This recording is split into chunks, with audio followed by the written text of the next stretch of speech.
What is up, everybody? It is Wednesday, April 7th. We've got Aaron Rodgers hosting Jeopardy. We've got Anthony Davis and LeBron James still missing from action.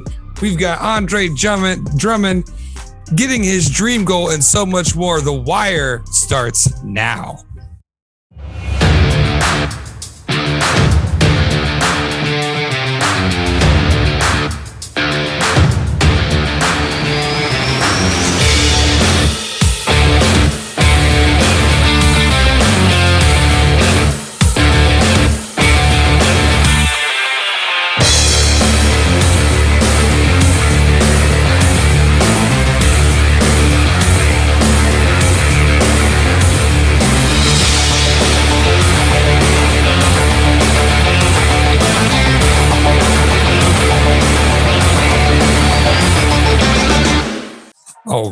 All right. Welcome, fellas. It is time for season 3 of The Wire. We are here. We had a nice little extended spring break. We'll do a quick round the horn. How you fellas doing? Good. What's happening? Another day, another dollar. Right. Richie, are you ready for today? Yeah, I'm born ready, man. After this show, got to build my computer. Finally ready to do it. It's parts have been parts, delayed, broken, all kinds of stuff. So last 2 components are here. So as soon as we're done, boom. So I'm going to be shooting some fire so I can get on this. Getting himself off the couch. Okay. That's right. Well, let's go ahead and start at the top of the lips. I'm not even going to stay in one side or another. We're just going to bounce around to the stories that I think are important. So first of all, San Francisco 49ers, okay, they have now said that they're going to be at both Mac Jones and Justin Fields pro day. But everyone on staff is still preaching that Jimmy G is our guy. What in the hell is going on in San Francisco? Well, from my perspective, it's to trade bait. They're going to draft either Mac Jones or Justin Fields. And I really think it comes down to who the Jets take, right? So whether or not they get Fields. Because if Fields isn't there, well, then there's Wilson. Anyway, point being is it's trade bait. Or legitimately, it's Jimmy G starting and giving them an opportunity to learn and then moving on with life and getting rid of Jimmy G, cut the cord. Because they do have a good team. It's just Jimmy's never healthy. So I could see where they're going to draft a quarterback, have Jimmy start and try to push for a championship. And then, as soon as Jimmy's contract's out, you move on with life because you just invested in Fields, Wilson, Mac Jones, who knows. It won't be Trevor Lawrence, but it could be any one of the other 3. So. Sahi, man, what's going on? Is Jimmy G on his way out? No, I don't believe so. I think, like Richie said, they got a good team right now. They were just in the Super Bowl 2 years ago. Like he said, Jimmy G is always hurt.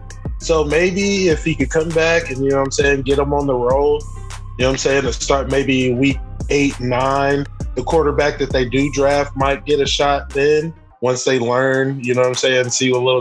But as soon as Jimmy G messes up, they lose a game, lose a couple, he's out of there. But he's going to be their starter day 1, I believe. Man, and the quarterback carousel just keeps spinning around. We'll get back to it. Actually, we could take a pit stop off of the quarterback carousel and talk about a childhood dream that came. We're going to talk a couple of childhood dreams that came true this past week. But one of them was for one Aaron Rodgers, who apparently has always been a big fan of Jeopardy, and this past week was the guest host of Jeopardy. What are you guys' thoughts on this? Is this a long-term thing for Aaron? Is he going to give up the football now that Alex has cleared the way? No, that's not nice. Oh my God! Cut his mic, producer. Here's what I got to say about that. He is a huge fan of Jeopardy, and he said it multiple times. And in fact, he did a celebrity Jeopardy years ago and he won. Like, the guy is like a trivia nerd. Like, when you think of Aaron Rodgers, and a lot of people view it this way, he's kind of like that nerdy quarterback. He's not like a Tom Brady. He's not cool. Aaron Rodgers is not cool. He's not. And so and again, he loves Jeopardy and he knows all this trivia and these facts. He's a very intelligent guy. Went to, Berkeley, University Cal. Very intelligent guy. Very nerdy. This could be an opportunity. Maybe they go these short-term routes until they figure something. I mean, as you can see, Green Bay doesn't have long-term goals with Aaron Rodgers. They keep constantly saying how he's the quarterback for now, right? So the gentleman is, I think, like 38? Now, don't get me wrong, Tom Brady, as he knows, has shown you can play to your 70. But nonetheless, I don't think this is necessarily a long-term thing, but it's something that I honestly think he'd be very good at, like in the future, because he's more of that deadpan, dry humor that Alex was. To Justin's point, he is no longer in the seat, so to speak. But Sahi, what do you think? His mic is still muted, so we're not going to let him talk. What do you think about Jeopardy? Yeah, I don't know. I don't really watch Jeopardy a lot, so I mean, who's the host? Do I care? Not really. I heard Aaron Rodgers is a huge fan of it, so if that's what he wants to do, then go for it. I won't be watching, so I'm with you on that. I'm not a Jeopardy whatever guy he either. wants to do. All right, we'll move on to the next one. Justin's mic's back.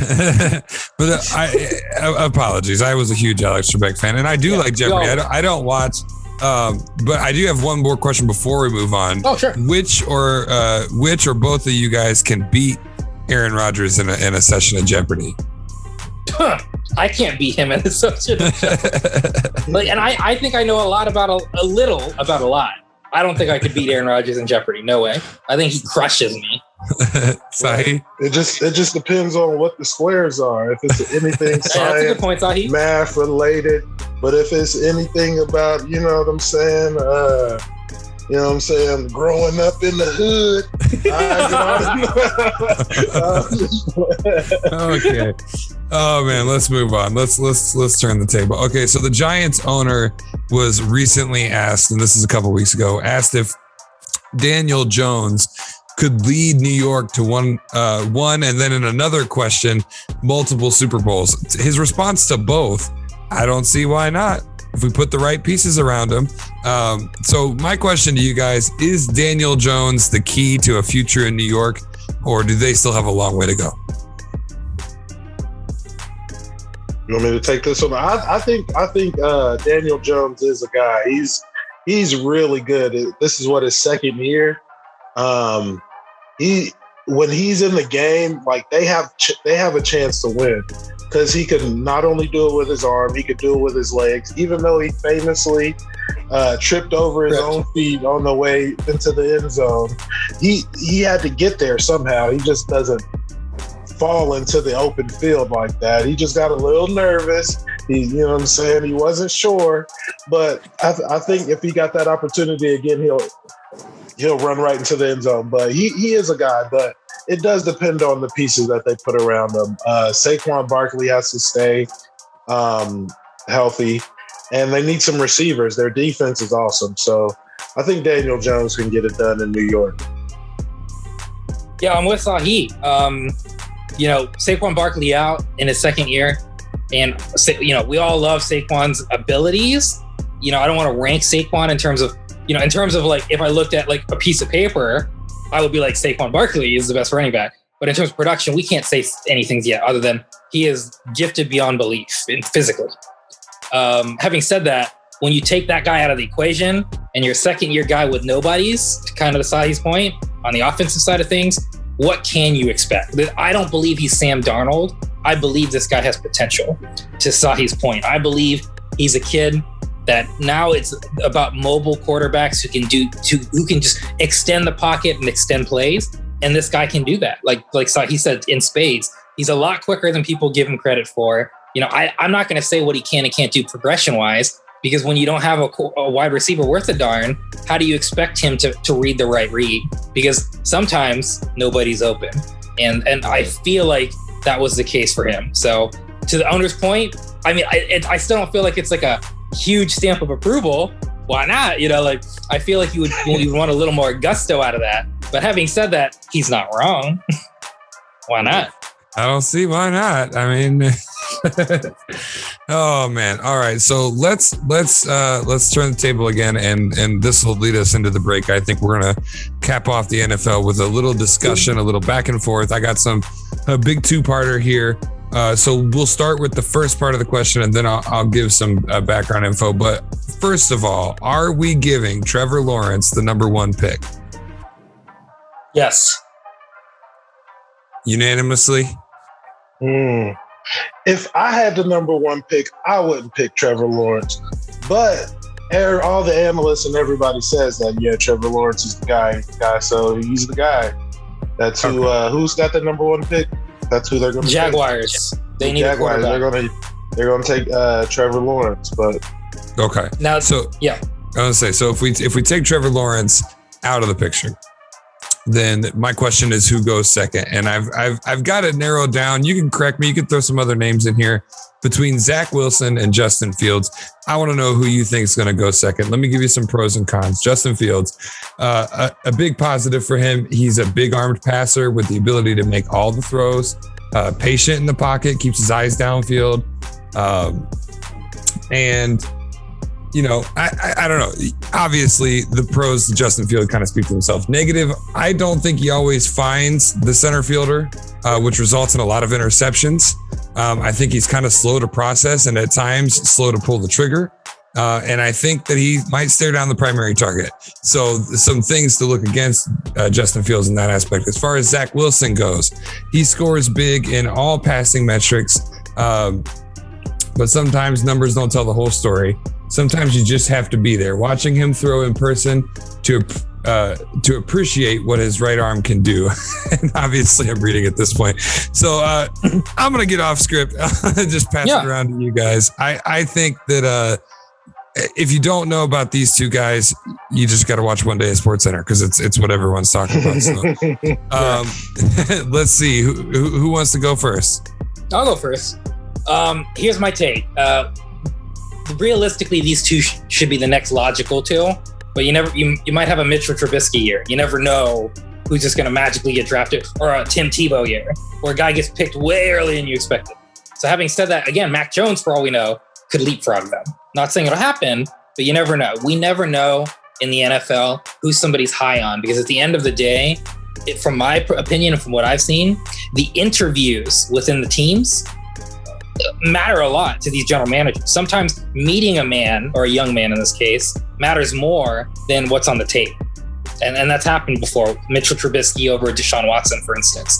So we have these weird scenarios where that happens. So having said that, this is a tough one for me because I don't like either of these guys. It's painful to say that. Now, let me say this. I think Fields is basically, he's got it all. He's super tough kid. I loved his toughness and his grittiness against Clemson, and like seeing him play through that injury, like incredible toughness. And to me, that inspires as a leader. So like great intangible you can't teach. I love his rollout. Oh my God, he was looking amazing on his day. His pro day looked great. His rollouts are incredible, on target. He's got a deep ball, as Justin mentioned. But there's two things I'm going to say. I'm going to go with the first generic thing. He's an Ohio State quarterback. Let's keep it real, guys. The level of competition they tend to play until they get to the playoff scenario is never that great. And Justin kind of pointed the only ding I have against Fields. He looks thin, but he's not as thin as people make him out to be. He's 6'3", 225, I think. He looks thin, but he's actually fine. He just, gain like 10 pounds, he'll be fine. He just looks really thin. It's kind of weird. He's way heavier than he looks. But my only thing is his progressions, to kind of Justin's point. I think he's incredibly accurate on his first throw. I think it was 87% is what the Pro Football Focus had rated him. Like 87% of the time, he hits the first target. That's great. But can he do the other reads? As to Justin's point, sometimes he held onto the ball too long because he was making those reads. So that would be the only true knock I'll give him, other than the Ohio State thing. Wilson, here's my biggest knock. He's the same height, and he's like 198 or 202. He's too small to me, not height-wise, but like 200 pounds in the NFL, bruh. You go, like, if you're for the Jets or you're in San Francisco, there's not a line that's going to protect a thin guy like that. Like, let's be real here. The only thin guy I ever saw even have some success was Michael Vick. And it wasn't because his line was amazing. It's because he ran away from everybody. He's a very, very, very thin kid. 25 pounds is a massive difference. So my question for Zach Wilson is not his arm. It's his durability. Yes, he played for BYU, but again, I'm not that whole Ohio State argument is kind of my point. Just because he played for BYU doesn't mean he's any less legitimate than Fields as a viability. I think he's got all the intangibles, but to me, if I'm picking, he's too thin. I'd seriously take probably Fields or Mac Jones over this kid, even though I think he's got a cannon and I think he's super accurate. Quarterback is a very crucial point of a team, and when you're picking early, it's usually because you suck. And why do you usually suck? Your offense or your defensive line is terrible. And most of these teams, the offensive line is terrible. So I am not going to pick a 200-pound kid as the second pick in the draft from the Jets, or if the San Francisco 49ers is the third pick. It's just not going to happen. I would take Fields in that scenario. So even though I'm not a huge fan of these guys, and in all honesty, I think Trevor Lawrence is slightly overrated, if we're being honest. I think Trevor Lawrence is better than the other two, but is he so much hands down the best? The only thing people love to give credit to him is Clemson plays an NFL style. I think Fields has everything it takes. It's just a matter of, will he adjust to making reads quicker? If he can, I honestly think we could have another Deshaun Watson on our hands. He has all the arm talent in the world, but he hasn't, being at the college he's at, he hasn't had the ability to go through reads as quickly as we'd like him to. I mean, I think that's truly the only knock on the kid. Wilson, like I said, the only knock I have is he's too light, 200 pounds. I don't see how he's gonna have to gain 20 pounds. If he can do that, like if I talk to him right then and there, sign the contract, you're 220 by the beginning of training camp, then I'll take Wilson. But I don't trust he could get that weight. So I would say Fields between the two. All right, Sahi, before I kick it over to you, one thing to note, to your point, Richie, Zach Wilson also didn't play any Power 5 teams. I mean, he didn't play any. I mean, due to the COVID situation and what BYU had ahead of him. What was I had something from Mel Kiper, the ESPN draft analysis. Mel Kiper Jr. Yeah, adorable. I said all year. I said all year the sugar level has to be through the roof because he's playing so many cupcakes. and it's the truth. I mean, well, it's a fair point. And, that's why I'll give Fields, at least he played Clemson. And like I said, he showed the dog in him, and he played one of the best college games I've seen a quarterback ever play. He outplayed Trevor Lawrence, period. So you got that going from whereas Wilson had some cupcake games. That's a good point. Sahi, what do you think? Yeah, I think dang, I forget his name. Justin Fields. Justin Fields. There we go. I think he's the best quarterback in the draft, potentially. But it just depends on what kind of team you have. It's really that way with all the quarterbacks, right? I feel like Justin Fields is the guy that's ready to go in right now. He's ready to play right now, today. And Zach Wilson, he needs time. Even though he's got an amazing arm, he can make some throws. Like if he gets drafted by, like, say Patrick Mahomes wasn't on the Chiefs and Zach Wilson got put on the Chiefs with Tyreek Hill and Travis Kelce, he would be like, oh, he's the next young guy to come up. Because he can launch the ball. Like in his pro day, he was throwing, like, Justin Fields will throw one and the guy will have to, like, spin back to catch it or, like, slow down to catch it. With Zach Wilson, they're running full speed trying to get to the ball. You know what I'm saying? He could put it out there. So if he's got receivers that can really stretch the field, or an offense that scares the defense into, like, hey, these guys can stretch the field at any moment, then he'll have success. But Justin Fields, he could do it all. He can run. He's going to be durable. He can take hits. He can get the ball to where you want the ball to go. That's kind of the knock on him, because they say he only looks at one receiver or whatever. But at Ohio State, they run a system of, they're not going to ask you to do a lot of progression. It's like, this is who we want to have the ball. This is our playmaker. So you get them the ball. So that's what he's doing. And he's an Ohio State quarterback thing is kind of weak because he was a transfer. He didn't play high school football in or near the Midwest.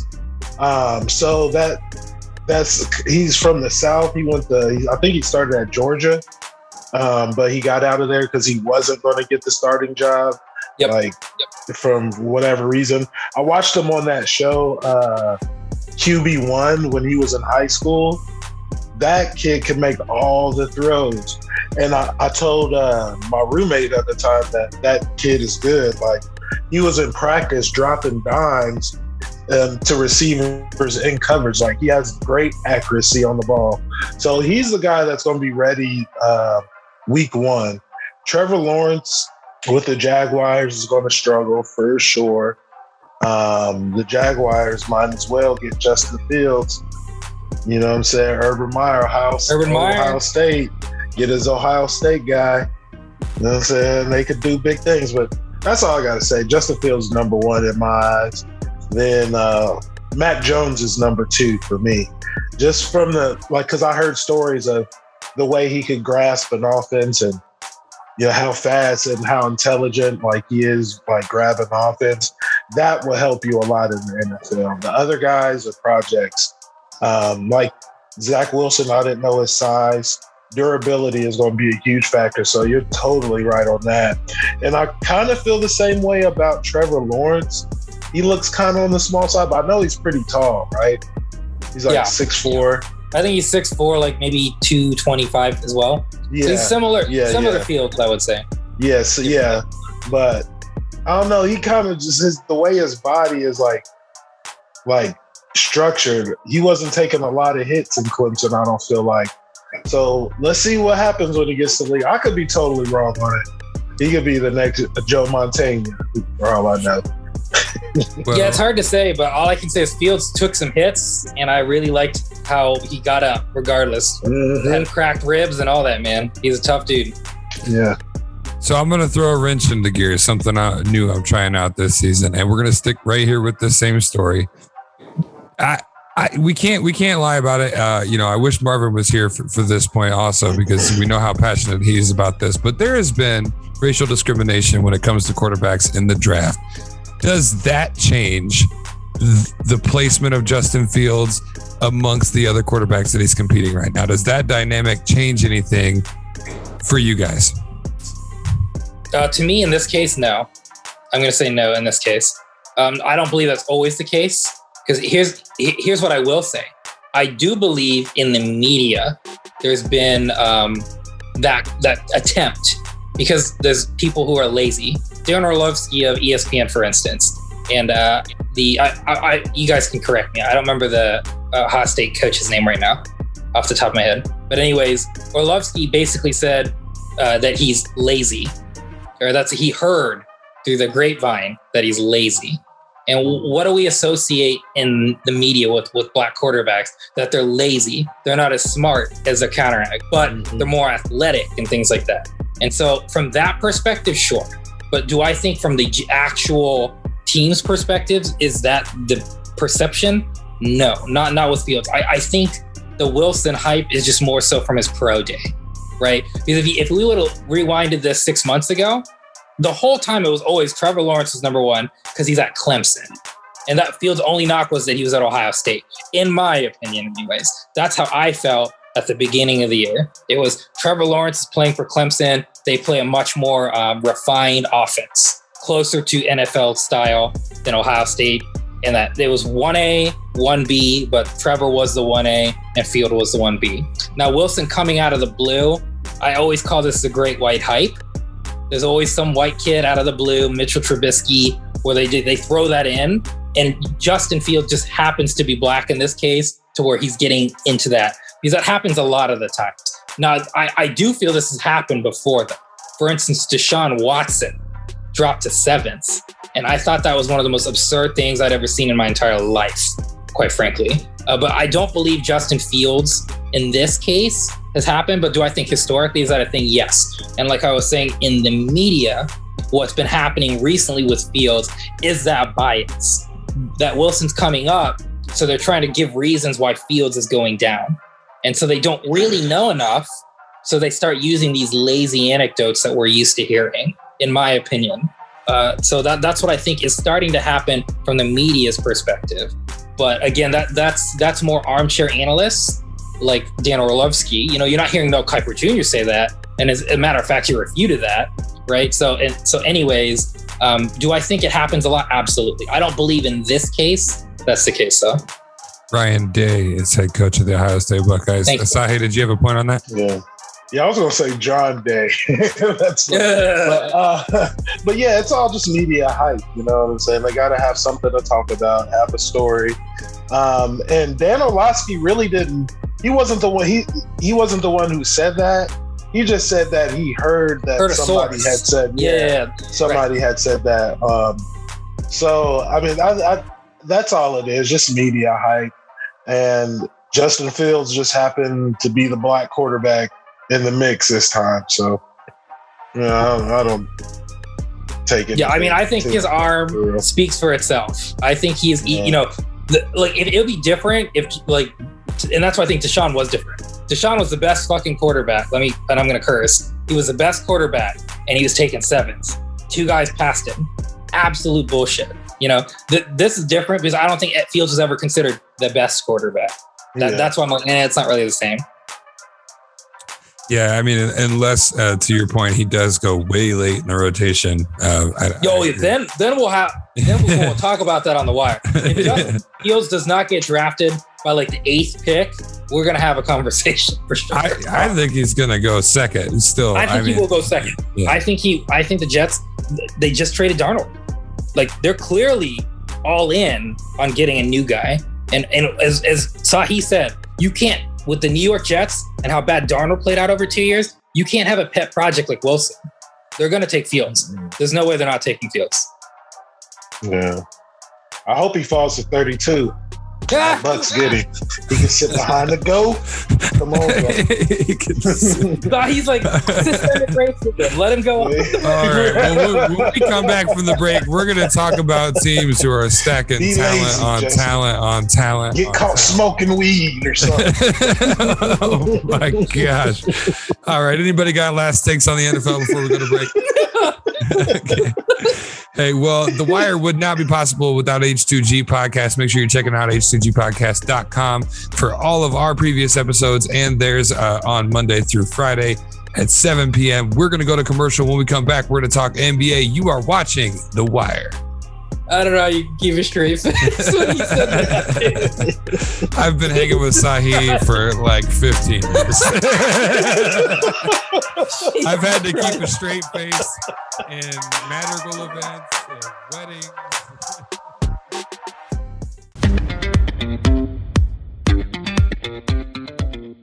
All right.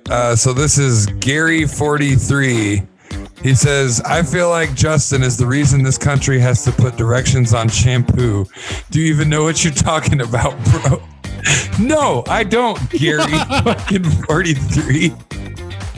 I have no idea. I don't even use shampoo. I just use 1 3-in-1 body wash, you bastard. All right, this is from Karen 45. How do you feel about being ranked sexiest man on your podcast when Tony looks like a barbecued Kermit the Frog? Jesus Christ. Wait a second. My. Why? That sounds like a Tony rip. Why is Marvin? That's a Tony rip. That's towards me? Wow. Does Christy think having a child on her lap makes her seem more likable? Also, get some sleep. You look tired.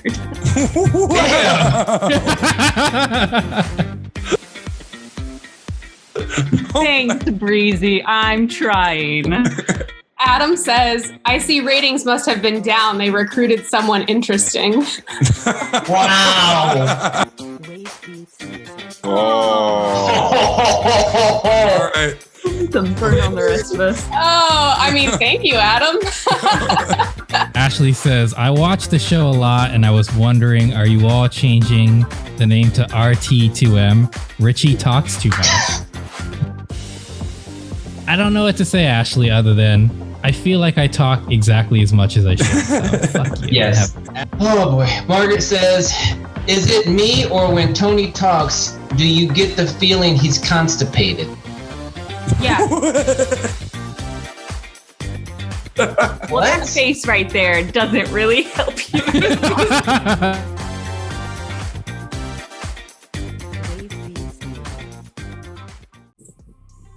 All right, welcome back to The Wire. Let's bring this thing home with some NBA, and there's a lot going on.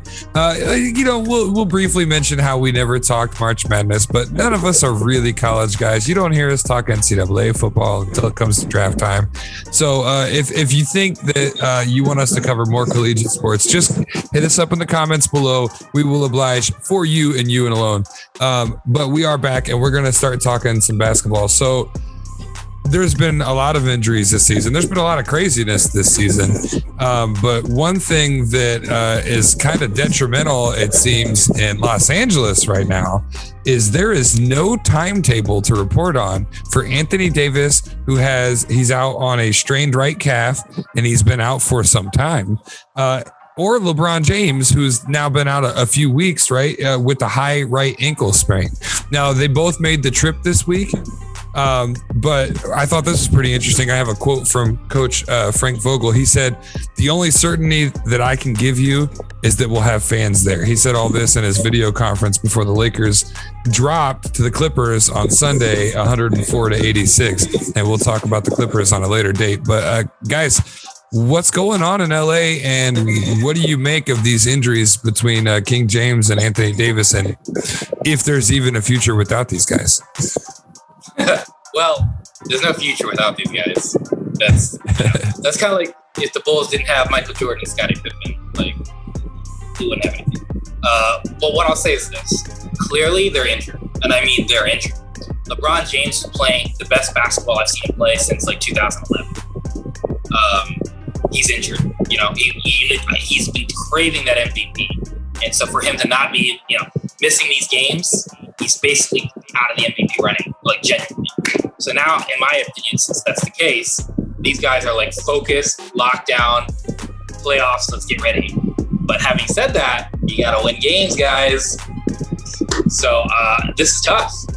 Don't get me wrong. I don't think they're going to miss the playoffs. I'm not having some hot take like that. But what I do think is this is going to be troublesome because it's hard for us to know when they're going to actually come back, right? Look, what happens if they don't come back till like the last 10, 14 games of the season? It's a worrisome thing in that sense of their viability as champions. But I already know Sahi, how he feels. Sahi is very much they're the champs. So I'm gonna let Sahi go at it because that's what Sahi like to do. He always gives respect to the champs. Right. You got to. LeBron and AD. The season ended late and it started very early, so they just need time to rest, get ready for the playoffs. It doesn't really matter which seed they're going to be because they're the best team in the West and everybody knows it. In a regular NBA season, getting that number one seed is a big deal. It's not like in football where the number one seed gets a bye in the first round of the playoffs. You're the number one seed. You're still playing, but you're playing the team with the worst record. So it's a little bit easier if you come in as the fifth seed or like something like that, or the sixth or seventh or eighth. It's a little bit harder, but you're still playing the same teams. You might get a, you know what? This just occurred to me. Last playoffs, they didn't get a chance to play the Clippers because they were the number one seed. Maybe if they come in, fifth, and the Clippers are the fourth seed, they'll get them right out the gate. So there's no excuses this time because people are saying, well, they didn't get to play the Clippers, so the championship don't matter. But they beat the team that beat the Clippers. So it still matters, but they just want to be like, you know what? Let's fall and get to a position where we see these Clipper boys first round and bounce them out of LA once and for all and say bye to Kawhi early. And, that has nothing to do with the injuries. That's me being a conspiracy theorist. But, you know what I'm saying? It's nothing to be concerned about. They're still going to make the playoffs. LeBron, AD, they got it. I gotta say something before we get on to more LeBron topics. Did you guys see the Space Jam trailer? They CGI'd the hell out of LeBron's hairline. I'm telling you what. He does not have much hair. He does not have that much hair. I have not seen it. I haven't seen it either. Real wife, and it's an actress wife, and now they CGI'd his hair like he was like 18 years old. It's more like up here. But I'm just saying, man. I'll tell you what. Their CGI was like Godzilla vs. King Kong. It looked natural, but we watch sports. We know LeBron. Come on, bro. Accept where you're at in life. You do not need to CGI some fake old hair.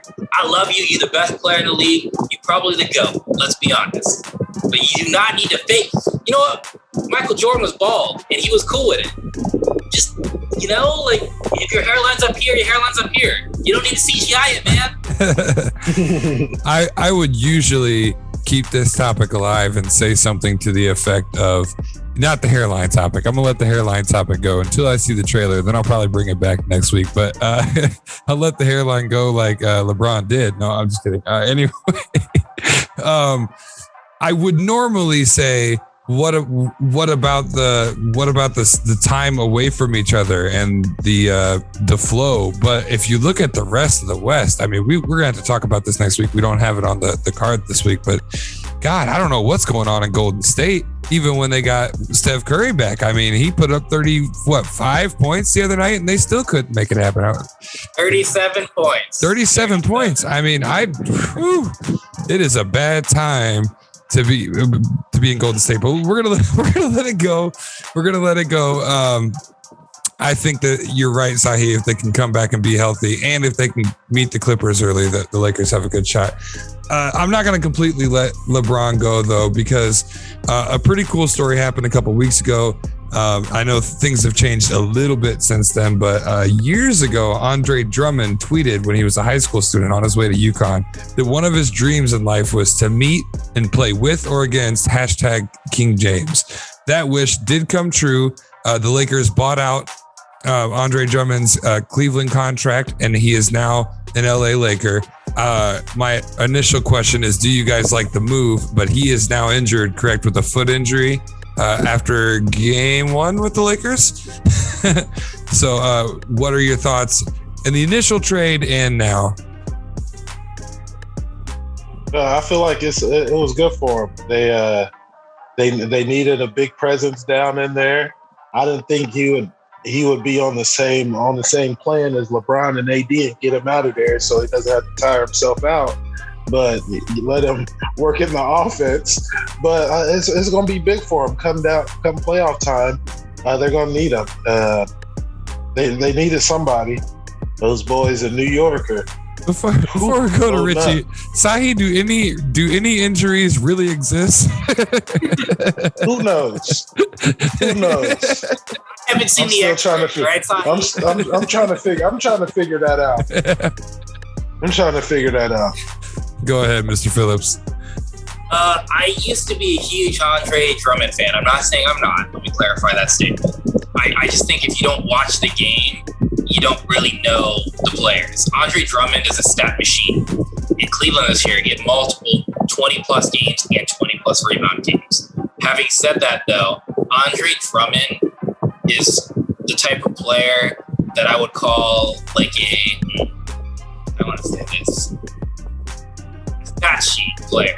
Like, I don't want it to be disrespectful to Russell Westbrook, for instance. But I think he plays to win. Not that Andre doesn't. Let me clarify that. But Andre is a machine at rebounding. Let's look at the positives. To Sahi's point, this is a great picker. I mean, why wouldn't you take the kid? He's there are not many people, if anyone, who can rebound Andre Drummond. Period.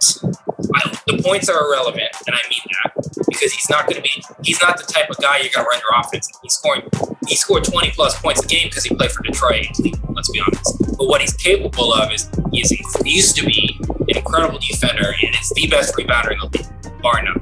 So you get, in my opinion, the best rebounder in the league on pennies on the dime. You know, you had a Marc Gasol who is ancient, but you wanted his leadership. Well, now you have a younger kid where you can at least have him play the heavy minutes, and Mark can kind of play those closing minutes in the playoffs. overall, this was a great pickup because what it did is they had Dwight Howard last year, who was doing that bully ball against Jokic. Well, now you got an Andre Drummond. Not saying he's a bully, but the point being is he's a big who's going to be able to slow down Jokic, who's going to be able to deal with a potential Joel Embiid and things like that. You need bigs in this league. Not everyone is how the Warriors used to be. Bigs are key. Having Andre Drummond is massive because it'll give Anthony Davis even more chances to stay at power forward and away from that 5 position. He hates playing 5. So this is perfect for them. In terms, I'd give this like a 9 out of 10. I'm not a huge Andre Drummond fan, as I've said, but realistically, this is about as much of a slam dunk as the Lakers could have gotten. And I think this is a great pickup. It's something they desperately needed in the West specifically. And they got him for nothing. So, I mean, what is there to be upset about? Absolutely. Well, we're not going to get too far from LA. Actually, we're going to stay in LA. Another debut that just recently happened. Rajon Rondo has made his debut with the LA Clippers. He didn't play long. He's still nursing an abductor groin injury. But my question, to lead off, this is another one of my famous 2/3.5 parters. Is Rondo the missing piece for the Clippers? Also, will guys like Kawhi Leonard and Paul George respect the natural leader that Rondo is and has been? He is known for not only being playoff Rondo, but he's also known for being able to see things that other guys can't. And he's also been a mentor to both rookies and vets alike. He's that type of guy that's going to sit with you on the plane and say, hey, instead of listening to whatever you're listening to, you want to watch this tape. Or, what kind of atmospherical change, or if any, do you think will be for Rondo coming into the Clippers? I'm going to say none. Let me clarify that statement. I think Rajon Rondo is great. I think on most teams, he would be a massive upgrade. But I think those two divas, it's not going to help. One of the problems with the Clippers last year is Doc Rivers, who's a very player-friendly coach, allowed those two to kind of dictate, particularly Kawhi, when I say those two, but allowed those two a lot of bandwidth. And it's Montrezl Harrell and all the other, like Lou Williams, all these guys were kind of saying the locker room change. Having said that, you bring in a locker room leader against two guys who like to be pampered, it's not going to go. I'm disappointed, and it has nothing to do with Rondo. He got traded. It is what it is. But I'm disappointed that a guy like Rondo isn't on a playoff caliber team.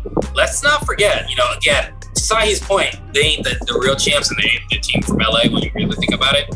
But they're a great team, period. And it's disappointing that, I would have loved to see him go to another team to use what we talked about, his intangibles, not his tangibles. Having said that, as a point guard, it's something they desperately need to do. Realistically, they just shipped off the world. But I just don't see it mattering. I don't see, like what you just talked about, I don't see the intangibles having an impact like we would like and like he's capable of having, because Kawhi Leonard is going to do what Kawhi Leonard wants to do. End of story. And, Paul George, he's a little bit of a different guy, but what I'll say is about Paul George is he just always seems to not make things happen. I don't know how else to say that. He's to me, he's a top 10 player. Well, not that Kawhi's not, they both are. But I just think Paul's the type of guy where he's like Kevin Durant, where he just has this fragility in the sense of he's sensitive to things, and he just tends to let noise affect him. So, for instance, I just don't see Rajon's coming in there, and we're talking about the camaraderie, team building stuff. Paul George is going to stay away from it. He's not going to be inclusive. So I don't think it'll matter. I don't think it'll help. But this was the move the Clippers needed to make, but I don't see it actually matter.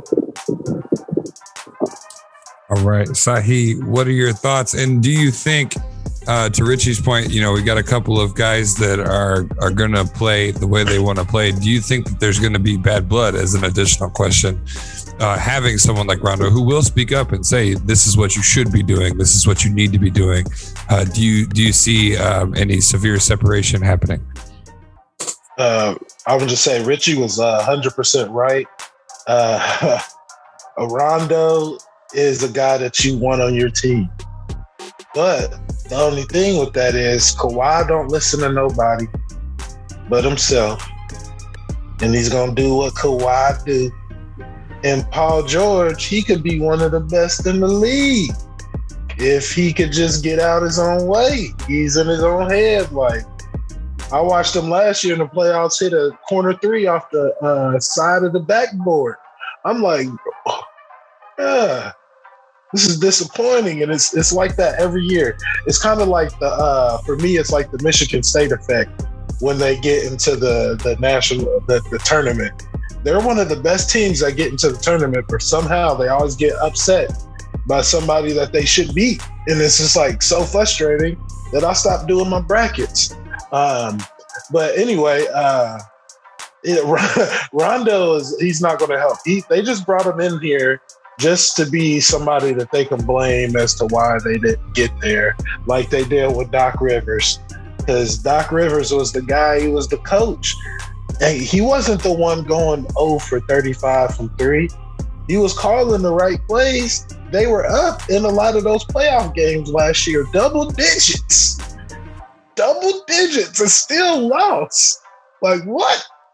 Y'all double just don't digits have 3 it. games in a row, son. Right? 3 games in a row. They just don't have it. Rondo is just there. So when they lose, they can be like, yo, it's his fault. He didn't do enough. He ruined the chemistry. Yeah, that's just who they want to blame. I feel bad for Rondo. But he got his ring last year, so can't complain. He's got 2, correct? 2 on his hand. Yeah. All right, so it's inevitable. We're gonna make our way over to New York.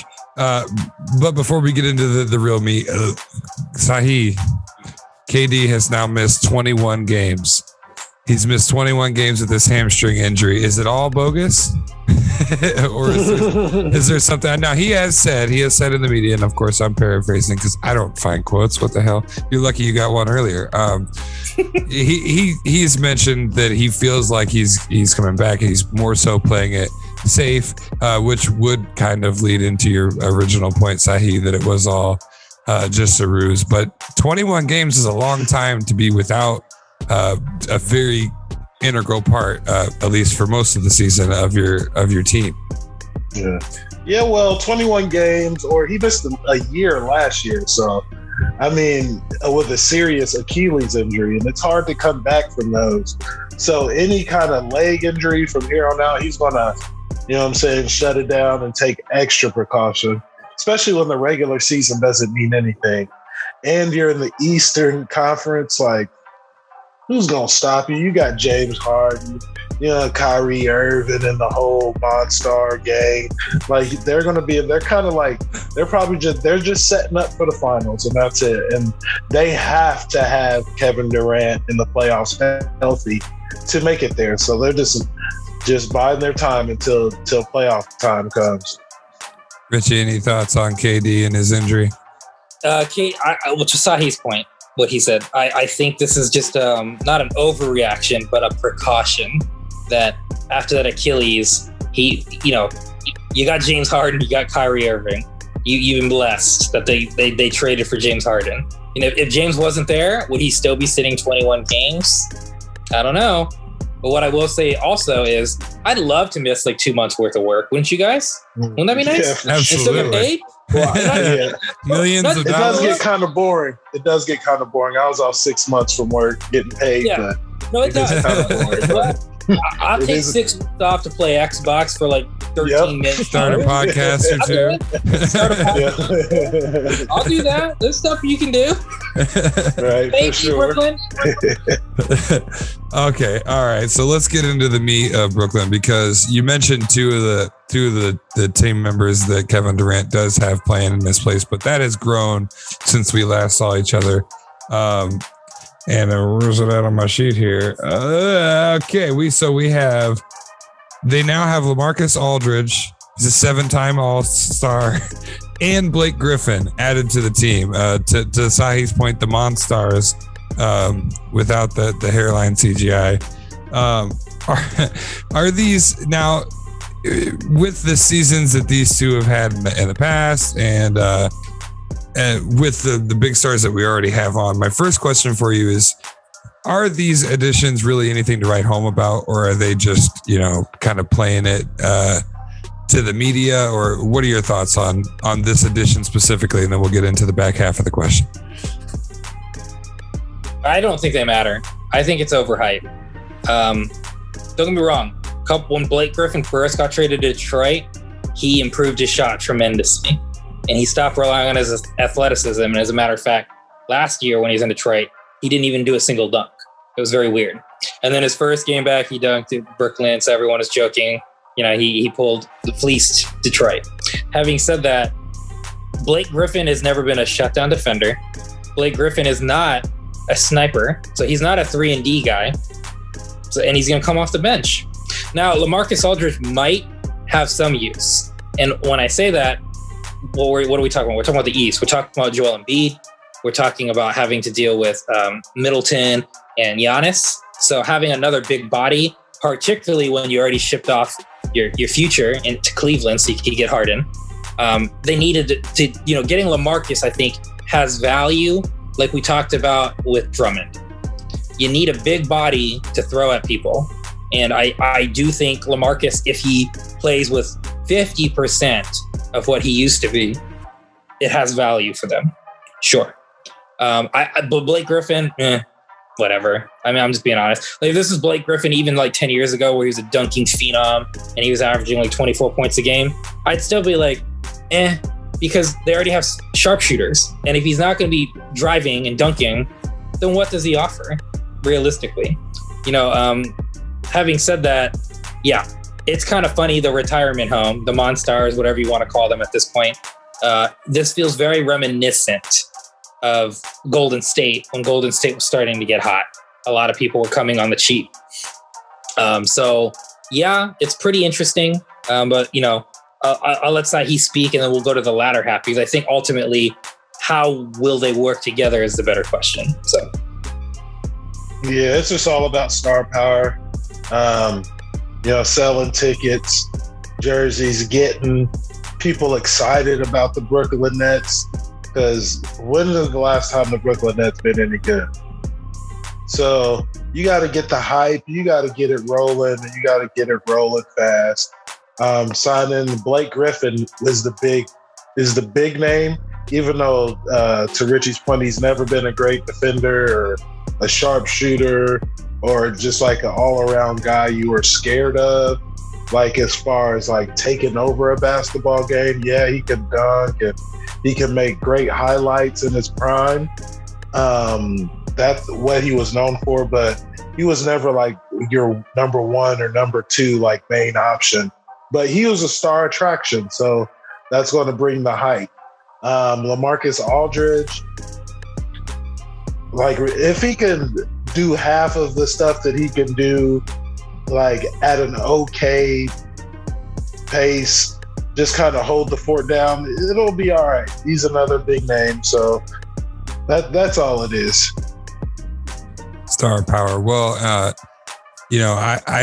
I'm going to tend to agree there. And I think what you have to look at also with them not being big defensive players, we still haven't seen a whole lot of defense out of New York. So it's not going to hold up. I'm still going to maintain what I said earlier. I've been wrong a lot in the past couple seasons of The Wire, but I think it's a problem to not have any defensive scheme as you continue to add pieces and pieces when you have such a strong West Coast. Now, granted, the West Coast is kind of like, in pieces right now, but if it all gets put back together and if Sahi's conspiracy theories are true, I don't even know with all the star power that they're going to have a chance. Well, that's a discussion for a different day.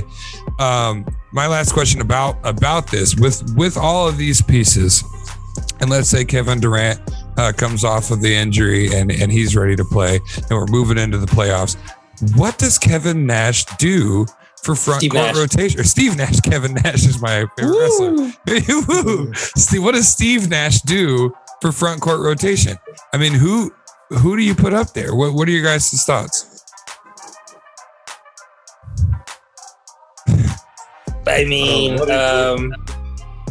it's a retirement home, man. All they care about is being friends.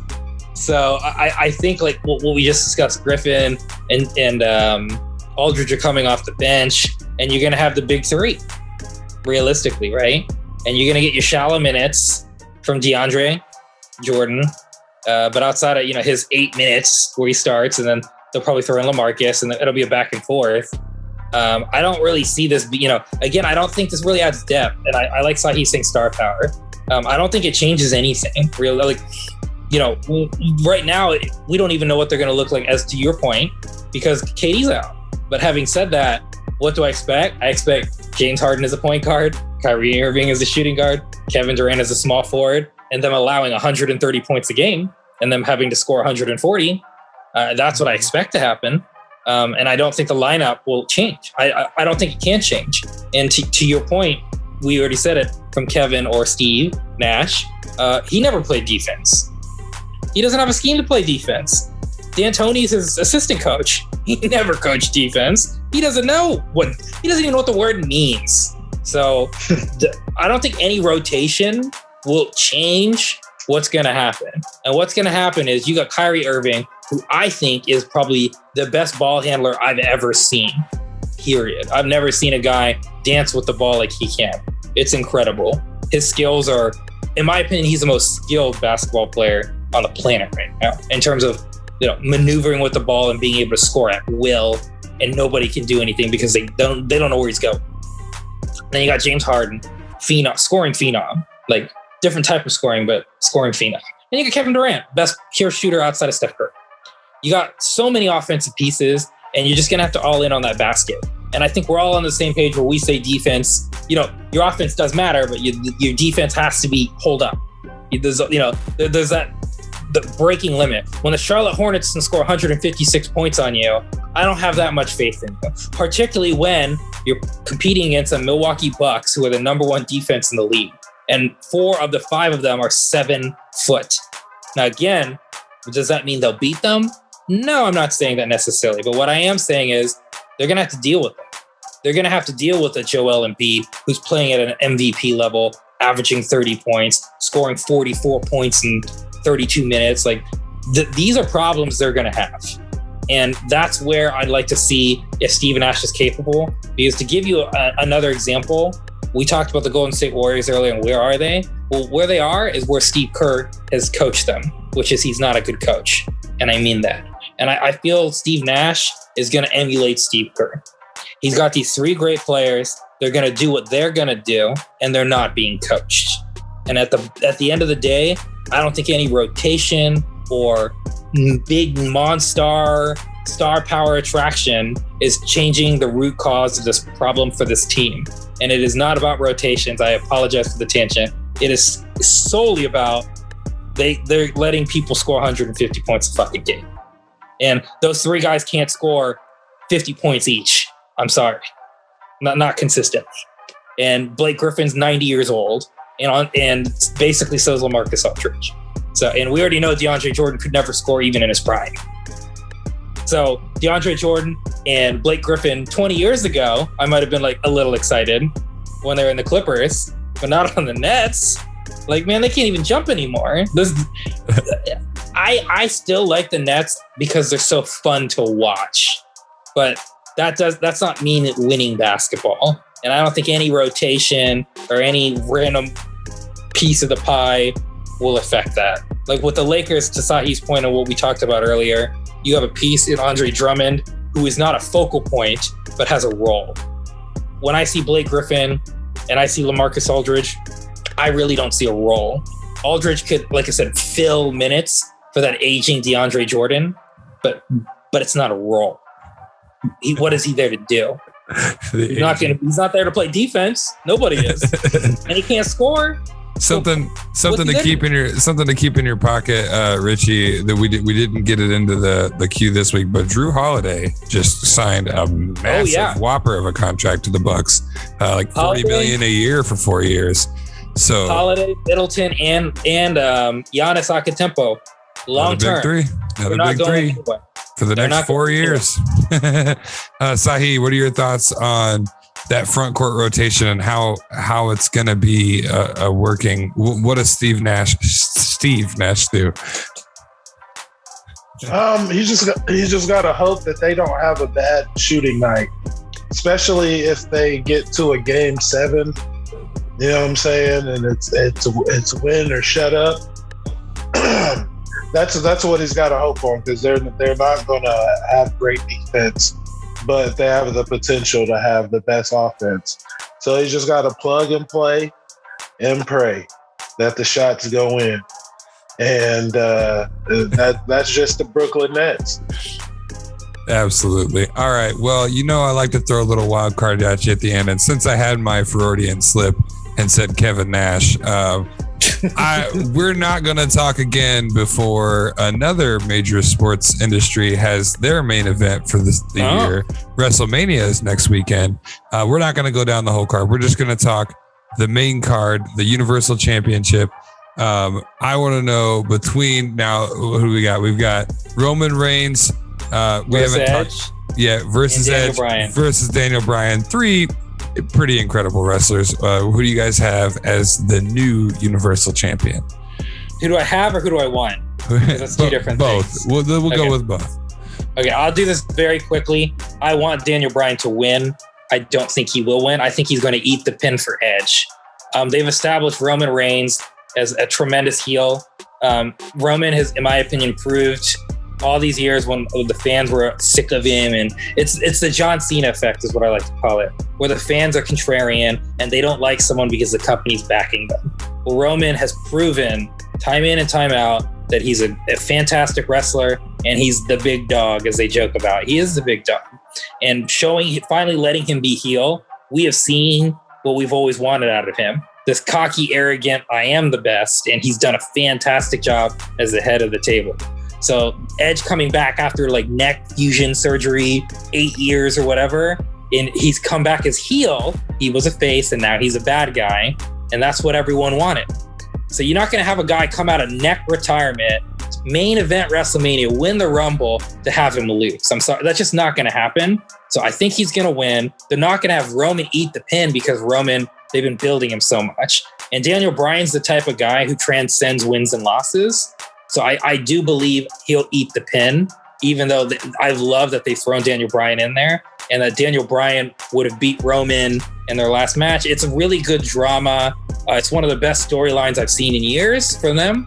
I really think it was a great idea to give Edge a championship without having Roman look bad and take the loss. So I expect Edge somehow, I think Roman spears Daniel Bryan, Edge spears Roman, throws him out and pins him. I think that's going to happen.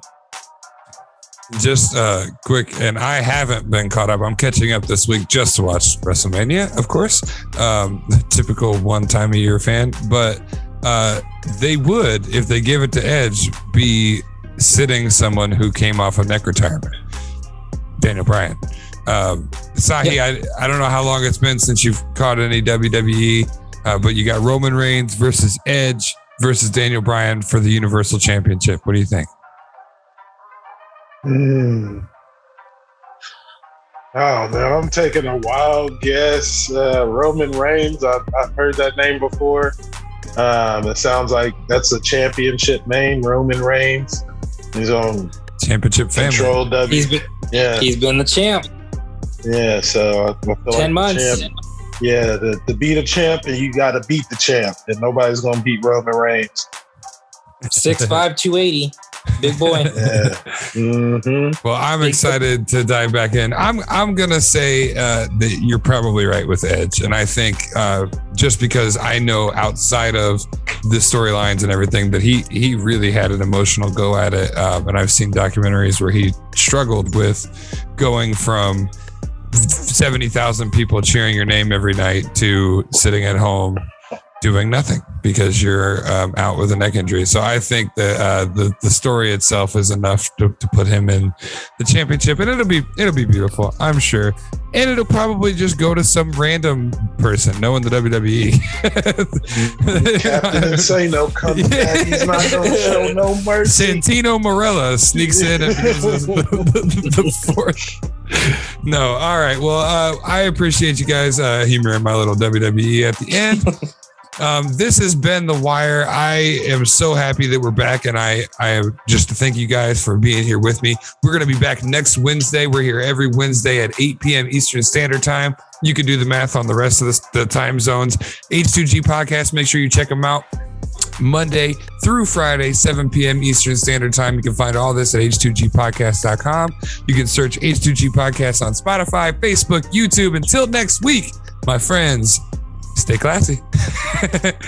Oh, man.